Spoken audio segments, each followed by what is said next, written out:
صلوا علیہ وآلہ۔ صحیح بخاری حدیث نمبر 60۔ عبداللہ بن عمرو نے کہا کہ ایک سفر میں جو ہم نے کیا تھا حضرت صلی اللہ علیہ وسلم ہم سے پیچھے رہ گئے، اور آپ صلی اللہ علیہ وسلم ہم سے اس وقت ملے جب عصر کی نماز کا وقت آن پہنچا تھا۔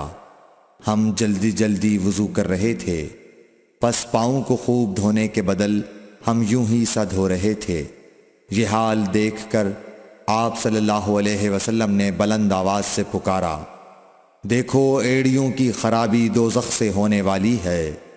2 یا 3 بار آپ صلی اللہ علیہ وسلم نے یوں ہی بلند آواز سے فرمایا۔ صحیح بخاری حدیث نمبر 61۔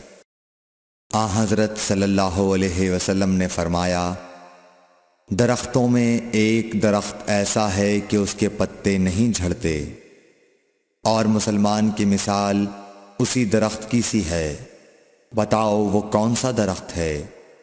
یہ سن کر لوگوں کا خیال جنگل کی طرف دوڑا۔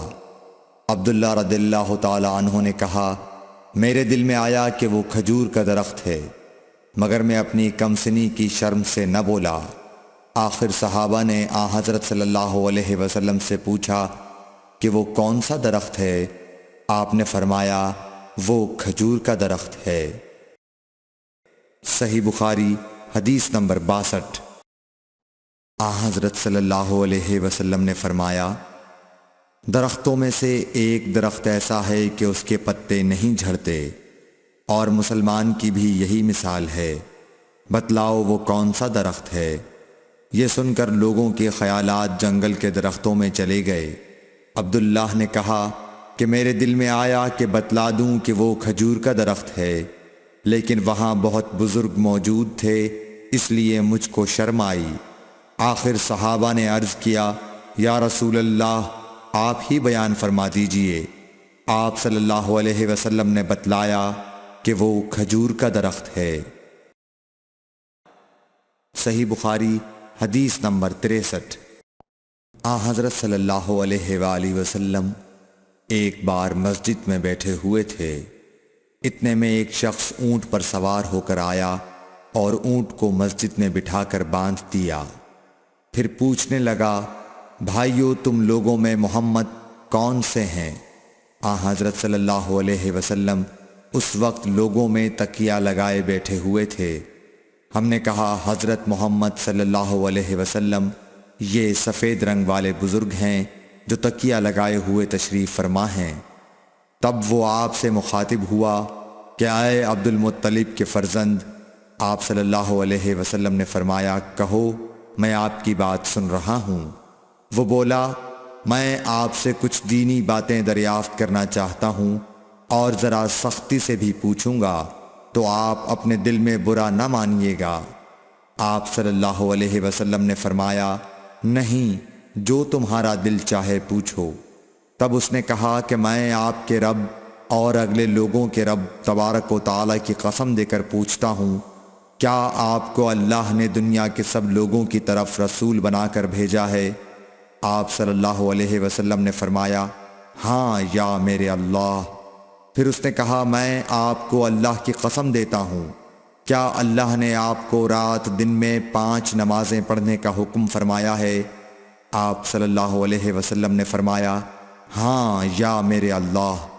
پھر کہنے لگا، میں آپ کو اللہ کی قسم دے کر پوچھتا ہوں کہ کیا اللہ نے آپ کو یہ حکم دیا ہے کہ سال بھر میں اس مہینے رمضان کے روزے رکھو؟ آپ صلی اللہ علیہ وسلم نے فرمایا، ہاں یا میرے اللہ۔ پھر کہنے لگا، میں آپ کو اللہ کی قسم دے کر پوچھتا ہوں کہ کیا اللہ نے آپ کو یہ حکم دیا ہے کہ آپ ہم میں سے جو مالدار لوگ ہیں ان سے زکوٰۃ وصول کر کے ہمارے محتاجوں میں بانٹ دیا کریں؟ حضرت صلی اللہ علیہ وسلم نے فرمایا، ہاں یا میرے اللہ۔ تب وہ شخص کہنے لگا، جو حکم آپ اللہ کے پاس سے لائے ہیں میں ان پر ایمان لایا، اور میں اپنی قوم کے لوگوں کا جو یہاں نہیں آئے ہیں بھیجا ہوا تحقیق حال کے لیے آیا ہوں۔ صحیح بخاری حدیث نمبر 64۔ رسول اللہ صلی اللہ علیہ وسلم نے ایک شخص کو اپنا ایک خط دے کر بھیجا اور اسے یہ حکم دیا کہ اسے حاکم بحرین کے پاس لے جائے۔ بحرین کے حاکم نے وہ خط کسریٰ شاہ ایران کے پاس بھیج دیا۔ جس وقت اس نے وہ خط پڑھا تو چاک کر ڈالا۔ راوی کہتے ہیں اور میرا خیال ہے کہ ابن مسیب نے اس کے بعد مجھ سے کہا کہ اس واقعے کو سن کر رسول اللہ صلی اللہ علیہ وسلم نے اہل ایران کے لیے بد دعا کی کہ وہ بھی چاک شدہ خط کی طرح ٹکڑے ٹکڑے ہو جائیں۔ صحیح بخاری حدیث نمبر 65۔ رسول اللہ صلی اللہ علیہ وسلم نے کسی بادشاہ کے نام دعوت اسلام دینے کے لیے ایک خط لکھا یا لکھنے کا ارادہ کیا تو آپ صلی اللہ علیہ وسلم سے کہا گیا کہ وہ بغیر مہر کے خط نہیں پڑھتے، یعنی بے مہر کے خط کو مستند نہیں سمجھتے۔ تب آپ صلی اللہ علیہ وسلم نے چاندی کی انگوٹھی بنوائی جس میں محمد الرسول اللہ کندہ تھا۔ صحیح بخاری حدیث نمبر 66۔ ایک مرتبہ رسول اللہ صلی اللہ علیہ وسلم مسجد میں تشریف فرما تھے اور لوگ آپ صلی اللہ علیہ وسلم کے ارد گرد بیٹھے ہوئے تھے کہ 3 آدمی وہاں آئے۔ ان میں سے 2 رسول اللہ صلی اللہ علیہ وسلم کے سامنے پہنچ گئے اور ایک واپس چلا گیا۔ پھر وہ دونوں رسول اللہ صلی اللہ علیہ وسلم کے سامنے کھڑے ہو گئے۔ اس کے بعد ان میں سے ایک نے جب مجلس میں ایک جگہ کچھ گنجائش دیکھی تو وہاں بیٹھ گیا، اور دوسرا اہل مجلس کے پیچھے بیٹھ گیا، اور تیسرا جو تھا وہ لوٹ گیا۔ تو جب رسول اللہ صلی اللہ علیہ وسلم اپنی گفتگو سے فارغ ہوئے تو صحابہ رضی اللہ عنہم سے فرمایا، کیا تمہیں 3 آدمیوں کے بارے میں نہ بتاؤں؟ تو سنو۔ ان میں سے ایک نے اللہ سے پناہ چاہی، اللہ نے اسے پناہ دی، اور دوسرے کو شرم آئی تو اللہ بھی اس سے شرمایا کہ اسے بھی بخش دیا، اور تیسرے شخص نے منہ موڑا، اللہ نے بھی اس سے منہ موڑ لیا۔ صحیح بخاری حدیث نمبر 67۔ رسول اللہ صلی اللہ علیہ وسلم اپنے اونٹ پر بیٹھے ہوئے تھے اور ایک شخص نے اس کی نکیل تھام رکھی تھی۔ آپ صلی اللہ علیہ وسلم نے پوچھا، آج یہ کون سا دن ہے؟ ہم خاموش رہے حتیٰ کہ ہم سمجھے کہ آج کے دن کا آپ کوئی دوسرا نام اس کے نام کے علاوہ تجویز فرمائیں گے۔ پھر آپ صلی اللہ علیہ وسلم نے فرمایا، کیا آج قربانی کا دن نہیں ہے؟ ہم نے عرض کیا، بے شک۔ اس کے بعد آپ صلی اللہ علیہ وسلم نے فرمایا، یہ کون سا مہینہ ہے؟ ہم اس پر بھی خاموش رہے اور یہی سمجھے کہ اس مہینے کا بھی آپ اس کے نام کے علاوہ کوئی دوسرا نام تجویز فرمائیں گے۔ پھر آپ صلی اللہ علیہ وسلم نے فرمایا، کیا یہ ذوالحج کا مہینہ نہیں ہے؟ ہم نے عرض کیا، بے شک۔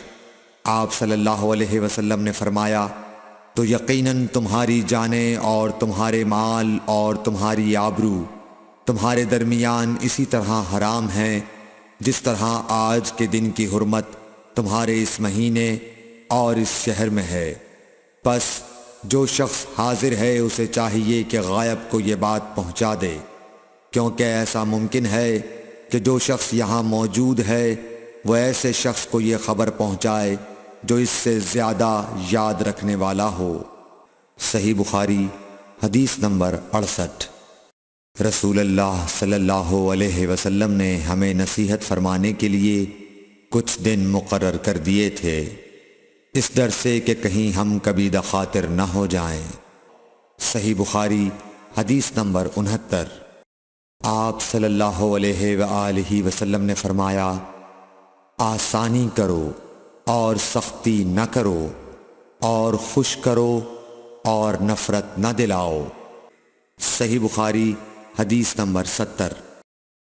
عبداللہ ابن مسعود ہر جمعرات کے دن لوگوں کو وعظ سنایا کرتے تھے۔ ایک آدمی نے ان سے کہا، اے ابو عبد الرحمن، میں چاہتا ہوں کہ تم ہمیں ہر روز وعظ سنایا کرو۔ انہوں نے فرمایا، تو سن لو کہ مجھے اس امر سے کوئی چیز مانے ہے تو یہ کہ میں یہ بات پسند نہیں کرتا کہ کہیں تم تنگ نہ ہو جاؤ، اور میں وعظ میں تمہاری فرصت کا وقت تلاش کیا کرتا ہوں، جیسا کہ رسول اللہ صلی اللہ علیہ وسلم اس خیال سے کہ ہم کبھی دخاطر نہ ہو جائیں وعظ کے لیے ہمارے اوقات فرصت کا خیال رکھتے تھے۔ Thanks for watching. Don't forget to like, comment, share and subscribe to